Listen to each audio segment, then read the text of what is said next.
Nolan Wells bombshell tonight.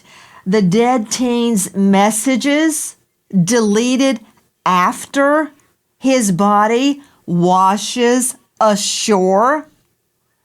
Good evening. I'm Nancy Grace. This is Crime Stories. I want to thank you for being with us.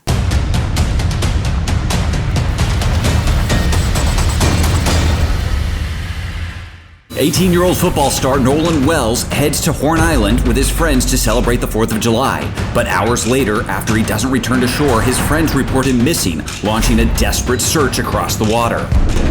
They met that day, and it was kind of one of those things. It did come off that day that he really did like her, but that was the only time they'd ever hung out, was at Horn Island on July 4th. We're sinking. Can you all please come? And is everybody on board in good health otherwise? Yeah, everybody's on board. From our friends at GMA, no, everyone was not on board.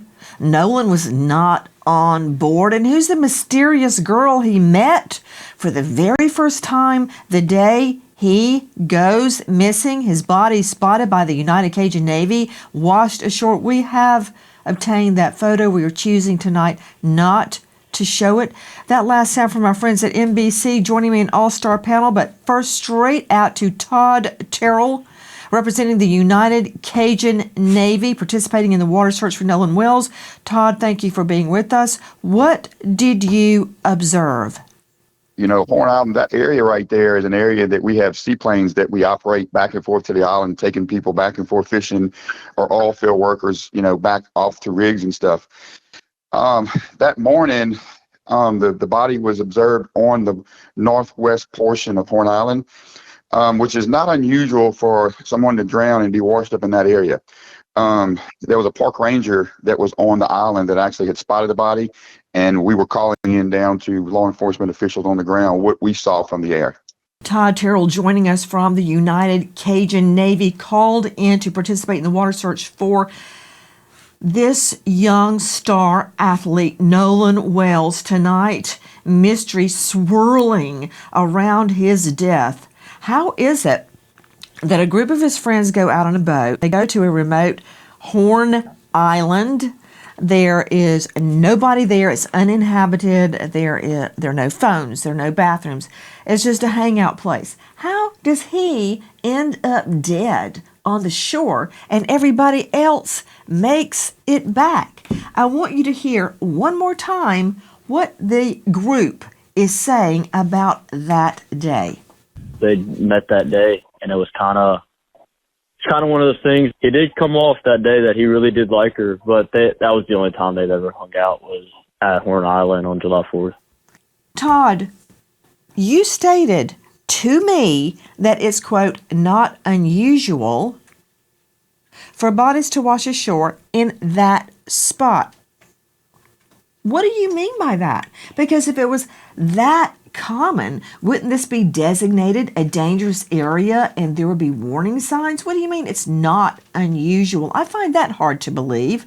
Well, many areas along the coast of the whole Gulf Coast area is a dangerous area. You know, I don't believe they could put up signs anywhere. I think it should be known that these are bad areas. The rip current is very bad in that northwestern portion. We call it the washing machine, actually. It's an area where the current just rolls round and round in there, kind of like a washing machine. And one of the interesting things was where Nolan was found was probably pretty close to where the incident occurred. So the body didn't go that far. Okay, what incident? Was there an incident? Are you suggesting Todd Terrell, joining us tonight from the United Cajun Navy, our friends, by the way, at the United Cajun Navy? They are called in on many missing persons case. Todd, you stated the incident. What incident? You mean he didn't drown? We're saying that whatever happened, we're calling an incident. Our job as United Cajun Navy is to bring people home, back to their families, first of all alive, second of all recover the body if possible. We knew in this case, the time frame that was involved, that we were looking for a recovery at this point. But when I said the incident, something happened to make Nolan not be with us anymore. It appears as though it was a drowning. You know, there was a lot of rumors about him being brought back to the land 10 miles away and brought back out there and dumped off. I don't believe any of that is true. whatever happened in that water, we're calling the incident. You know, the water goes from 2 to 3 foot to like 20 feet real quick. You know, there was some underage kids out there drinking. It's an island, you know, there's no IDs being checked or anything like that. So we said an incident, there's anything that could have happened. And not every person that drowns do you hear screaming and hooping and hollering. But at this point, our job was to bring Nolan home, and we did that. What was observed? Guys, you're seeing right now from our friends at the United Cajun Navy the video taken from their aerial craft. On the beach, you see a grouping of individuals. Now, from another source, we have obtained photos of Nolan's body that we are not showing. It's just not right. But I can tell you, when you see that grouping of people on the beach, they look like little ant figures from this high up above, but that is where Nolan's body is. They're standing around it. As I recall, Todd Terrell, Nolan was face down, still fully clothed on the beach. Is that correct? Yes, that is correct. He was face down, which would have meant that he drowned. Now, when we say he was found fully clothed on the beach, it was in the same vicinity of where he possibly drowned, you know, right there. So it was not uncommon for the body to have washed up right there. That being said, that area full of rip currents really strong right there goes from 2 to 3 foot to 20 feet pretty much within a couple steps. So that being said, whatever happened really close to where the body was found. You know, Todd Terrell, I don't mean to be giving you a hard time. This is not about you. The United Cajun Navy are the protagonist in this scenario. You're the good guys. I've just got so many questions about how this happened. Was there anyone else on Horn Island when Nolan's body was found? Now, there was the park ranger was out there, and there was some law enforcement officials that actually had their boats anchored out there. You know, they were kind of like waiting around for a call of what to do. What people don't realize is when you're looking for a body on the water, especially in the Gulf where you have waves going and you have white caps, it's a little bit harder to see. When you're in a boat, you can only kind of see the vicinity around you. So we put these seaplanes up in the air, we can get a much more visual of the much more bigger area. And these seaplanes can go low and slow. So what we do is we stay in contact with the officials on the ground and tell them what we see. And if they see something too, they can relay it up to us and we can go investigate it. So in this case, there were several law enforcement boats that were just kind of hanging out in the area on the island. And there was numerous other boats in the area, you know, circling and looking. But the body was found by a park ranger as it washed up on the beach. You know, I'm very curious, Todd. Guys, joining us, Todd Terrell with United Cajun Navy. When I said, was anyone else on the island when Nolan's body was found? Your answer was completely 100% accurate, but let me rephrase and refine my question.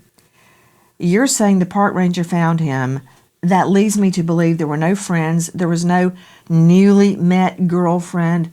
So am I left to believe that he goes out swimming all on his own and the friend girl leaves, the mates from school leave, everybody just leaves him out in the water and he dies and then just conveniently washes ashore?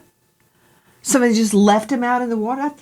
Does that make sense to you, Todd Terrell?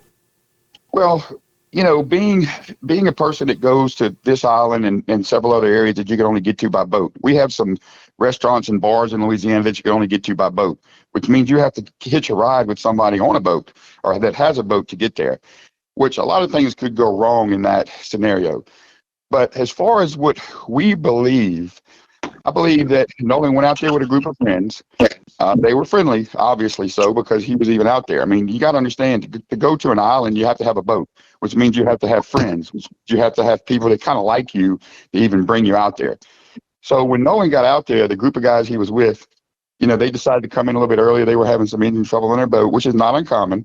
Happens a lot. Nolan, for whatever reason, decided to stay on the island, which is not uncommon. He could have, you know, had this girl he was talking to. He could have just, for whatever reason, decided to stay. Not uncommon. That doesn't give us any reason to think foul play or anything was involved there. The issue is when he stayed on the island, he had to hitch a ride back in with somebody. And there's where the issue becomes, who did he hitch a ride back in exactly? How were these people connected to him? How did they know him? And it's not uncommon for you not to know somebody at all and just say, hey, I need to ride back in. And they say, yeah, come on, get in the boat with us. So if I say, hey, Nancy, come on, get in the boat with us, that means at that point we're responsible for you. But Todd, here's my issue. Again, I agree with what you said, but the critical moment is somebody had to leave him there alone for the rest of the scenario that you're describing to unfold. He had to be alone. And Todd, and I'm going to bring in the rest of the panel, I want you to hear this.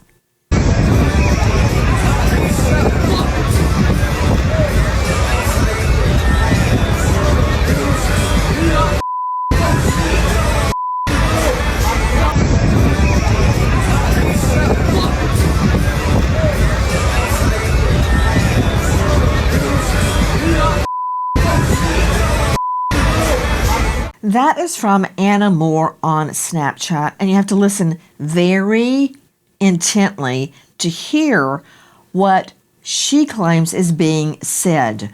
Todd Terrell, United Cajun Navy, please don't move. Joining me now, Caitlin Becker, the senior national correspondent at New York Post. She is the star of New York Post Cast. New York Post Cast. That's her podcast. Caitlin, thank you for being with us. Now, according to what this Anna Moore on Snapchat has revealed, you can hear, and this is also according to the attorneys, give me my effing phone. This is Nolan reportedly talking. What the F are you doing? The friend, they claim, Tristan Shepard. I can't tell that from what I'm hearing. The friend says, get off me. Get the F off this boat. F you, bro.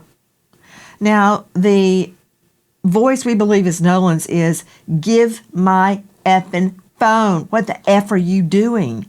And then another voice, get off me. Get the F off this boat. F you. Okay. What do we know? And Caitlin Becker, joining us from New York Post, who is this mysterious friend girl? Because I want to talk to her. I want to talk to her too, Nancy. The video is tough. The Snapchat is really tough because you do clearly hear an angry altercation. There is the assumption that we're working off of that it is Nolan. However, a few other friends have confirmed it's not Nolan. There's actually someone who said it was me, not him. So you have someone coming forward saying that is not him on the video. So then did no altercation actually take place, or is someone jumping in saying that's me to misdirect or to redirect us from looking at it? That's the one question. The other question that you asked is, who's the girl? Her name is apparently, allegedly, Katie. That's kind of all we know, just Katie. Someone purporting to be related to Katie went on social media, and this is not something that we've been able to confirm, nor have investigators confirmed it. But according to this person, Katie said, we met, we talked, he seemed like he was going back on the boat with his friends, and that was that. So Katie, okay, hold on right there. Caitlin Becker, Caitlin, right there. The girl, if she exists, says they talked, they chatted it up, probably flirting with each other, if accounts are true. Then he leaves to go back to the boat with his friends. But according to the friends, he stayed with her. Right there, that is a conflict. That doesn't fit. Now, Caitlin Becker and the rest of the panel, I want you to hear this. Is that Nolan in the video? I can't tell. It's too far away. But in that video, I feel like the voices are too clear. Like from the side, it's too clear for it to be that far away, for it to be Nolan arguing. And then also that altercation, it sounds just like my other friend that got into the altercation on the boat. And they were trying to, like, as he was in that altercation, I was calming him down. They were trying to get him out off the island. They were trying to get him back to land because he was just losing it. Okay, so you've got, that's from our friend Harvey Levin at TMZ. So you've got half the people saying that is Nolan that's in an altercation and is getting thrown off the boat. And then you got half the people going, oh, no, that's not him. But to me, the clear problem is that critical moment where Katie, if she exists, says he went back with his friends, and the friends say, oh no, we left, he wanted to stay with her. Right there, that is the first conflict. Both cannot be true. Those cannot mutually exist in truth. They're mutually exclusive. He can't go with them and stay with her on Horn Island. Right there, John Mobley joining me, high-profile lawyer out of Charleston, South Carolina. John, that's where it starts. That lie. I don't know who's lying, but somebody's lying. Right there, Mobley. Well, I don't know that I would necessarily agree with you on that. I think they can be both partially true depending on perspective. I think one thing we have to kind of keep in mind with this is we have a lot of different people telling things from different perspectives, from their own individuals' perspectives. It's certainly conceivable that he let his friends leave to stay with the female, if he was with the female, assuming that happened. And once he finished his communication or whatever he was doing with the female, told her he was leaving to go back with his friends. And from her standpoint, he said he was going back with his friends, which did not necessarily mean they were the same friends that dropped him off. So I would disagree with you on that. Hold on. Mobley. Let me see Mobley. Mobley, you're right. Because, as I've told many, many juries, as a trial judge once always said in his jury instructions, it is your duty to make all witnesses speak the truth and impugn perjury to no one. So actually what you're saying could be true. If there's another group of friends, if they exist, we haven't heard about them, but you're saying he left with one group and had planned to come back with another group. Okay, I don't know if you're just spinning that out, but that could be possible. Okay, Mobley, listen to this. You said that you hear on the video Nolan saying, "Give Yes. me my freaking phone. What are you freaking doing?" That's what a witness told us, and that's what we reported out. Then another witness had come forward and said, no, that was his voice. We have other witnesses who said there were other altercations. So, as Mr. Hurt said, we're trying to go through it all and so forth. And we'll be even more careful to say this is what a witness told us in the future. And so your team hasn't been able to look fully into that and confirm whether it was or was not Nolan that said Now, that? we have audio people doing it, but we know certain people said it was him, and then certain people said it was not him. That is our friend, high-profile lawyer Ben Crump. And the last thing you want is him 3 inches up your tailpipe, okay? That's from our friends at Fox 10. So this is where it stands. Who left him there? Is there really a Katie? Did he stay with her? Did he leave with his friends? How did he end up there alone, which I find very, very disturbing. And also, back to Caitlin Becker joining us, senior national correspondent, New York Post, star of NY Postcast. The Postcast instead of podcast, it's a Postcast. Caitlin, now allegations have reared their ugly head that his phone has been tampered with and items have been deleted. Explain. They had his phone. And when his mother was looking for his phone when he was missing, there were two different ways to identify it, either a Snapchat location or a Life 360 location. They showed different locations, which is very possible because one updates automatically, the other only updates when you open the app. But when she finally tracked it down, she says there was nothing on it from that day. And this is a teenager. This is a teenager who is constantly on their phones. Yes, when you're on a boat like this and you're out there, you leave it on the boat because you can't really get it wet and you don't want to have it come to the beach with you because you have to actually go in the water to get there. But to have the phone from these friends who didn't willingly turn it over, didn't give it to investigators, didn't give it to his mom, just had it, and for her to open it up and say, I see nothing from that day, no Snapchats, no photos, it looked like things were missing, like there was a gap in the timeline of the life cycle of his phone. Okay, I've got another problem regarding his phone. And, well, number one, to Dr. Janie Lacey, joining us, licensed psychotherapist, CEO of Life Counseling Solutions, author of, well, many books, but How to Heal from a Toxic Relationship, and she's the star of Let's Talk About It with Janie Lacey. Okay, Dr. Janie, who leaves their phone behind? Now look, I just got off a boat with my twins. We went fishing all over the panhandle. We have what you call dry bags. We don't leave our boat, we don't leave our phone anywhere. Because what if we need it? What if we need it out in the middle of nowhere and we were on a little strip of land right off the Gulf where, like Horn Island, there's no people. We were there fishing alone, believe it or not, and we had our cell phones. Now, I'm an adult, a teen. What teen leaves their cell phone? None. Exactly, Nancy. I have a teenager. His phone is with him in his pocket all the time, and he even brings his phone to the bathroom. So we know that teens do not leave their phone. It is their way to communicate. It is attached to them. So when I think about what we're talking about right here is, right, concealment. And I can't speak to what these young people did, but I can tell you, especially young people, when it comes to their phone and they're constantly posting things, it is their norm. So when it comes to deleting, hiding, or even going silent after a tragedy, to me, it's almost always driven by fear of potential blame, fear of consequences, fear of what the truth might mean about themselves.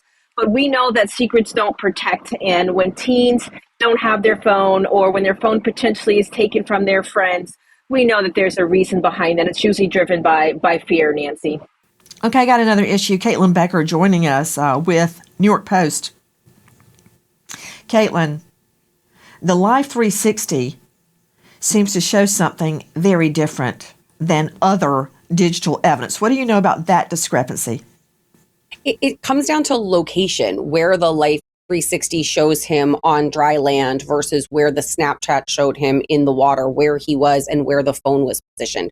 So that is something that I think forensic investigators have to look into, digital forensic investigators, because it's difficult to determine from looking at it from our perspective, where was the phone actually? Was it out on the water at the last time it was used? Was it on dry land at the last time it was used? And when his mom went to go pick it up, who was the last person to have used it? That's something that sticks out to me, because I have to imagine it was password protected. And why would someone else have his password? But it seems as though his mom did, or that they did, so they were able to get into the phone. So the timeline of his disappearance is a big question mark, because you're getting two different locations from two different apps. Hi guys, Nancy Grace here. If you are a homeowner, you've probably thought, should I call American Financing to refinance and pay off this debt? But you don't, because of your low mortgage rate. That low rate, it's not saving you if you're drowning in credit card interest. People are calling American Financing, and American Financing is saving customers an average of $800. That's not in all, that's a month, by using their equity to pay off the credit card debt. Using their home equity to pay off credit card debt. No upfront fees. It costs you nothing to find out what you could be saving. And if you start today, you may be able to delay 2 mortgage payments. American Financing, 866-888-0344. Repeat, 866-888-0344. Or just go online to americanfinancing.net/Nancy. Disclaimer, NMLS 182334, NMLSconsumeraccess.org, APR for rates in the 5S start at 6.327% for well-qualified borrowers. Call 866-888-0344 for details about credit costs and terms. Go to http:// www.americanfinancing.net/Nancy. Average savings are based on borrowers who save over $199.99. And good luck. So they open up their Snapchat, because a lot of the kids do have their locations where they're tracking one another. So one of the boys says, well, it's showing that, I can't exactly remember what his location was showing, but my Life 360 location was showing something completely different. it was actually showing that his phone was like he was on land.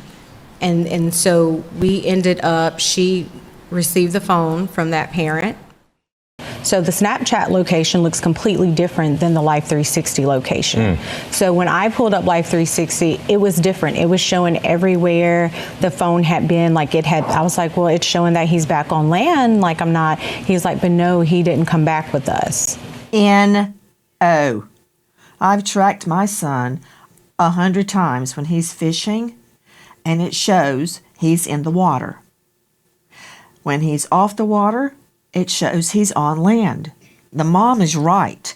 You were just hearing Christine Wansley, that is Nolan's mother, from our friends at National Action Network and GMA. Okay, I got a big problem with the Life 360 and the phone data all not jiving.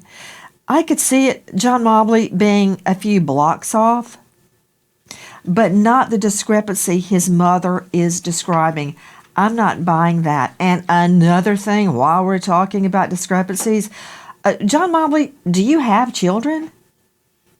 I have children. I got Life 360. I use the iPhone location tracker. I will tell you, even though I'm not a digital data expert, that Life 360 is not always 100% accurate. I mean, I think in general, you have to kind of keep in mind with all of these phones that, they're dependent upon the signal they're reaching, the coverage. I mean, as you know, you can have a group of people together, which means they're going to take up more bandwidth, and that's going to cause signal interruption.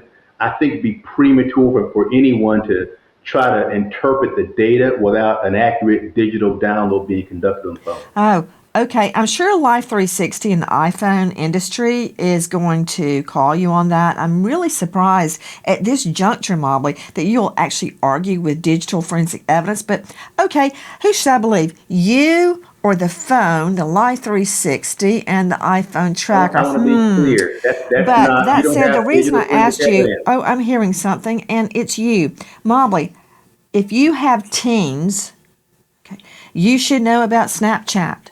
Okay, at the supper table, the children will go, "Did you see so and so?" I'm like, "No, I didn't." And they go, "Oh, here's a snap." They hold it up and they go, "Don't touch it, mother, or it will, I don't know, delete. I don't know what it does to it." But a Snapchat, you get to look at it once and it's gone. See, that's a problem forensically and law enforcement wise with Snapchat because they're gone.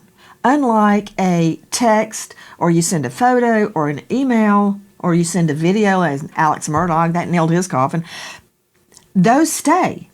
Snapchats disappear into the ether. So if the Snapchats aren't there, I can understand that. If there are texts deleted, I don't understand that. Okay, let's hear you explain that digital phenomena. Now I want to be clear. I want to just, go back to what you talked about earlier. You talked about the digital evidence. There has not been digital forensic evidence extracted from the cell phone yet. What you have are the young man's parents interpreting what they see on the phone and speculating that something must be missing.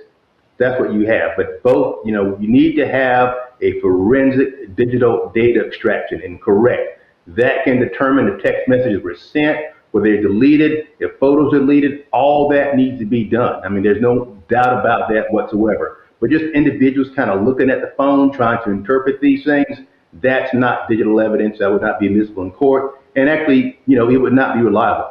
We also agreed that we would have a mutual inspection of the cell phone with our experts and their experts. Attorney Eric Hertz is helping lead the investigation team with former law enforcement experts who are going to help us with the cell phone download. So everybody will be able to see at the same time what the cell phone has. Guys, that is our friend Ben Crump standing with the family. That's also from our friends at WLOX. Todd Terrell is with us, repping the United Cajun Navy, who was called in to participate in the water search for Nolan Wells. Todd, I'm curious about a theory that you threw out. It's not your theory, but it is a theory that has been discussed about his body being moved? Well, as far as the body being moved, several things there. Like I said before, our mission is to bring a body home or bring a person back to their family and their, their loved ones. This is on federal land. So who has jurisdiction, first of all? It seems as though there's federal jurisdiction out there. The fact that they say the body was moved, we've offered our services. We have some of the best dogs available. Mr. Darius case in Baton Rouge where the kid was dumped in a landfill, we were the ones instrumental in helping bring that to light, where they're searching for him right now because of our dogs, what they found at the gentleman's house that's in jail for murder. We offered our dogs to bring to the boat. There's only one thing that will clean blood off of a boat. I'm not going to mention it because it'll give people ideas. But I doubt if somebody would have done something, they would have used this chemical to remove the blood. So we've offered our services to bring the dogs around the boat of everyone that was potentially involved in this. So the federal land thing is a big deal. So the body being dumped, I would say that let us bring the dog to the boat. Let us bring it. They said the boat was clean that night or the day before. There's only one thing that's going to clean it. If there's blood in that boat, we'll find it. The other thing is, getting back to the phone, if these guys had this phone, they stole his phone, why didn't they throw it away? Why didn't they just throw it in the water? And if there is anything on it, if it was deleted, forensics, they should be able to find it. My thing is, if you came with these guys and they didn't bring you home, that is not uncommon. So I think there's where the focus needs to be. A, on let's get this notion that there was a body dumped. Let's bring the dogs to that boat, and we'd be willing to offer our services to go check that out. And B, these guys in the boat that he came with, it's okay that they left him on the island or they didn't bring him in. But yeah, as far as the body being dumped, our services are offered and they've been offered to go bring the dogs around that boat. Hi guys, Nancy Grace here. Please join us on Crime Stories and stream it first on Fox 1. When breaking crime news develops, we investigate it and bring it to you. Bombshell updates, answers to unanswered questions from cases making the headlines and cases you may never have heard of until Crime Stories. We go inside investigations with exclusive interviews, crime victims, families seeking justice, investigators, experts, and sources from within the case itself. Stay on top of the nation's biggest trials with us, including gavel-to-gavel coverage with real-time analysis. Crime Stories with Nancy Grace. Stream it first on Fox 1. I hope to see you there, and thank you, friend. Nolan voluntarily said he's going to stay behind, and his parents and friends outright reject that. They said that is not of Nolan's character or disposition, and had he done so, would he have ever not wanted his cell phone? The young lady he was talking to who said he told her that he was going to get back into the boat with the boys, and then the boys said that Nolan said he was going to stay and talk with her. Obviously, the statements conflict with one another. We always taught him to, if you go with a group, you stay with a group. Even when he was in college, he would say, Dad, well, we're going to ride down to a party or something in another city. Now, so I was out telling him, look, if you go with 5, you come back with 5. Do not separate from your group. Because I always said safety is in numbers. And he always said, yes, sir. So he knew to stay with his group. So why would he split from his group? I don't know. We went in his Snapchat. He had 2 accounts, absolutely nothing. It wasn't even 24 hours, which is how long videos and pictures stay in Snapchat. And I was just like, that can't be. Like, I've seen Nolan whenever he snaps, like when he goes and he's having fun, like he does videos, like there was absolutely nothing, no saved videos. And even my sister was like, yeah, that's suspicious, you know. That is Nolan's family, the family lawyer with our friends GMA and PBS. Caitlin Becker with us, senior national correspondent, New York Post, star of NY Postcast. Caitlin, a lot right there. Okay, you got Crump, and he's saying it is not Nolan's character to have stayed behind to start with, or much less without his phone. He identifies the conflict that we have identified tonight between the two stories. The dad insists he would never have parted with all of his friends. And last but not least, we're hearing not only did Snapchats disappear, but that Nolan was a videographer, a photographer. He always took pictures of the fun times he was having, moments with his friends, games, the whole shebang. But they're all gone. There are not any. I also find that disturbing, Caitlin. It's a little odd that there was nothing on the phone seemingly from that day. That does strike me as odd. I do want to push back a little or set the stage a little bit for what this day was like. There were multiple boats going out at the same time to this island. They were filling up with a few teens. They left. The next group kind of got in. This is per the reporting and per what some of the witnesses said. There was maybe a couple hundred people on that island that day. That a lot of them were young.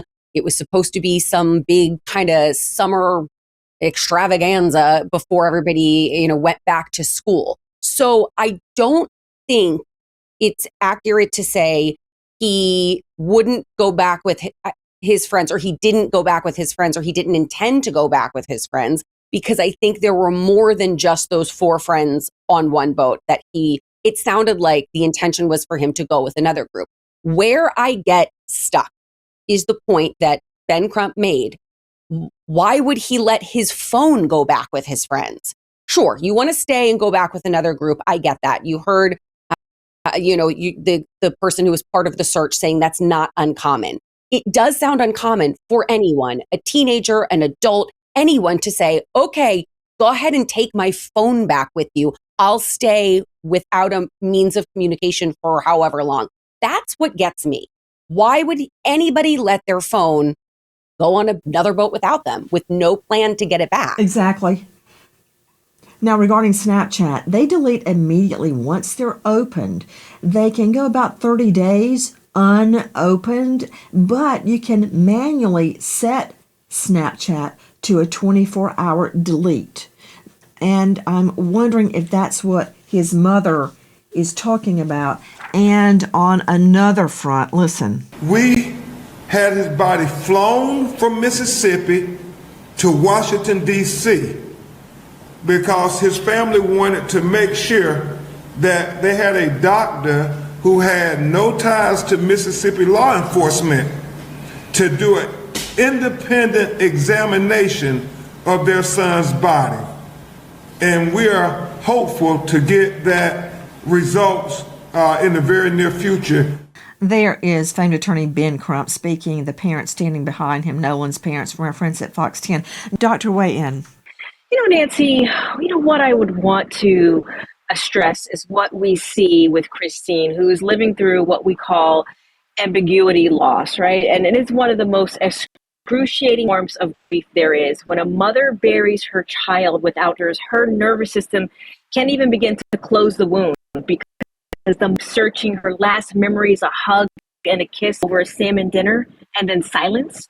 So grief needs a story to hold on to, and until the family has truth, the grief has nowhere to land. And that's why transparency in this investigation isn't just a legal issue in my mind. It's a mental health intervention for this. Answers are how heals. Joining us now, renowned guest, Dr. Kendall Crowns, Chief Medical Examiner, Tarrant County. He is the star of a hit podcast, Mayhem in the Morgue. He is the esteemed lecturer at the Burnett School of Medicine at TCU and has performed well over 10,000 autopsies. Dr. Kendall Crowns, thank you for being with us. Okay, I don't have a ruling from the medical examiner. It should be apparent if drowning was the COD, cause of death. That should be very apparent by simply autopsying the lungs. Also, you'd know immediately if there were signs of trauma. I've seen the photos of his body on the beach. But as Todd Terrell from United Cajun Navy stated, the body was face down, so I couldn't see the face, the neck, the arms, the hands for defensive wounds. I couldn't see if there were bruises to the torso. I couldn't see if the skull was fractured. None of that. I couldn't see if teeth were missing.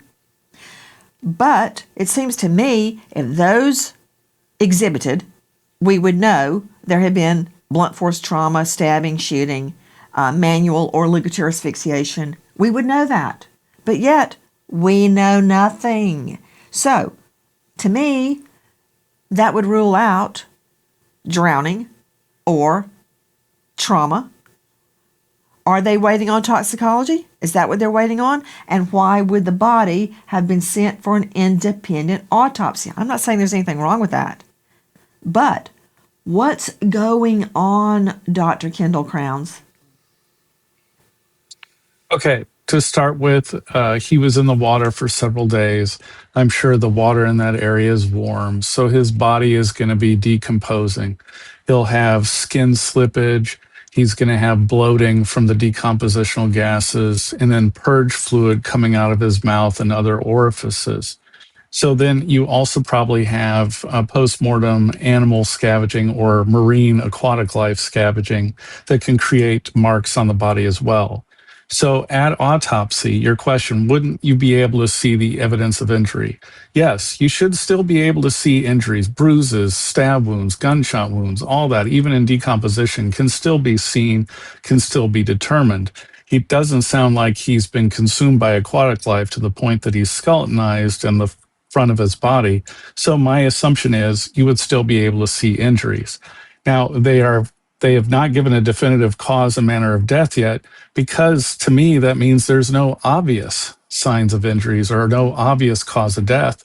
Because drowning, yes, the lungs can swell and be heavy with fluid, but this can also happen with drug overdoses. So differentiating a drowning from a drug overdose is difficult. No.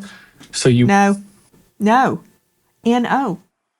Yes. Well, I don't know how it many would autopsies exhibit, of manifest drownings in you've the done, same. but I've done a lot. So Absolutely continue zero. on, But I please. don't need to have my MD or be the lecturer at Burnett School of Medicine to know that if the lungs are full, and it could be drowning or fluid caused Drug by an overdose. overdose.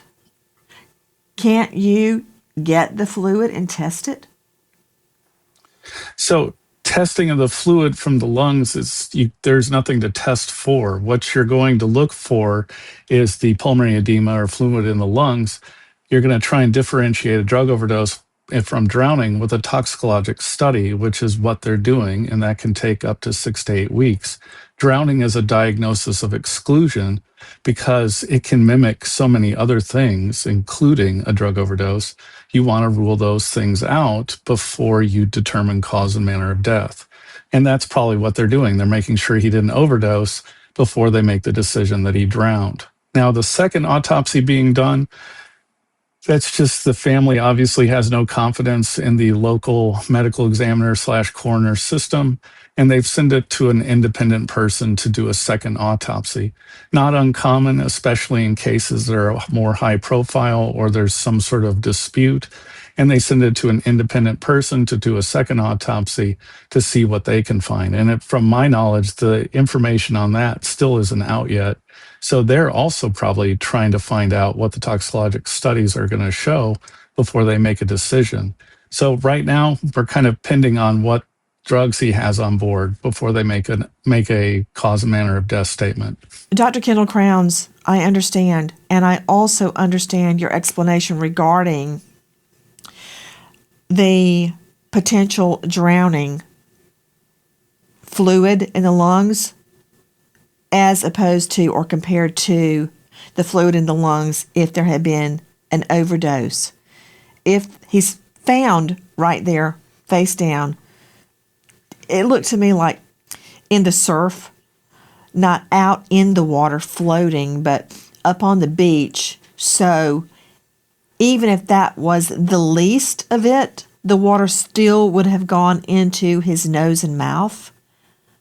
If he were alive, he could have inhaled it or ingested it, even if a drug overdose was the true COD, which would require, I guess, what, Dr. Crowns, a dual finding of drowning and OD. And I'll just state for the record, let it be noted in the record, that I have never performed an autopsy, but I'm glad you pointed that out. So what about the fluid in the lungs if there had been an OD? And by the way, there is no suggestion that drugs were used that day. None whatsoever. But that said, you're saying that there would be no difference in the fluid found in his lungs. So with a drowning, you're going into heart failure at some point from the anoxia created, or the lack of oxygen to the brain created by the drowning, because there's no air and water. And that causes your body to shut down, which causes fluid to back up and causes pulmonary edema or swelling of the lungs. The same process happens in a drug overdose. But when you're drowning and you're inhaling that water, you get some water in your lungs as well, but you're also swallowing and gulping it, throwing back up, and then swallowing and gulping it again. So you'll have water in your stomach that you can look for in a drowning, not always. And sometimes you'll get water in an area in your sinus cavity called the sphenoid sinus as well. But the pulmonary edema created by drowning looks exactly like the pulmonary edema created by a drug overdose. So you can't really differentiate the two of those. And that's why the drug testing is so important. And yes, you are correct. If drugs come back on board, like let's just say fentanyl, it would be part 1 drowning, part 2 fentanyl toxicity, and then manner would be accident. So it's going to be a drowning no matter what. But is there going to be a toxicology component added on? And that's probably what they're working on as we speak. You're on cross-examination. Who is our next sponsor? Well, here is a probative clue. Meow. Smalls makes fresh human-grade food designed for cats to thrive, while Big Pet Food uses cheap filler. Smalls features 80% animal protein and zero artificial junk. 88% of cat parents report better digestion, softer fur, and more energy for their cats to play. It's a healthy investment your cat will love. If you want to invest in your cat's health, Smalls is giving you 60% off your cat's first order. 60% off plus free shipping and free treats for life when you go to smalls.com/Nancy, SMALLS, smalls.com/Nancy. 60% off your first order, free shipping, and free treats for life when you head to smalls.com/Nancy. Thanks, Smalls, and thank you from our cat, Cinnamon. In the last hours, this young man, with his life before him, has been laid to rest. His parents attending his funeral instead of getting ready for his next big school event, getting ready for fall school. We wait as justice unfolds. If you know or think you know anything regarding Nolan's death, please dial 228-769-3063. We remember American hero, Deputy Sheriff Adam Heitman, Creek County Sheriff's, Oklahoma, passed away in the line of duty after 6 years, leaving behind a grieving wife, Samantha, and 2 little girls, Olivia and Chloe. American hero, Deputy Sheriff Adam Heitman. Thank you to our guests, but especially to you for being with us.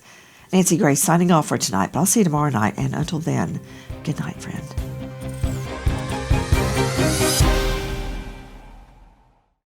Hi, guys. Please join us on our mission to find missing people, especially children, to solve unsolved homicides. And if you're on the go, please join us on your favorite podcast app where you can get all our content, where we, in our way, seek justice.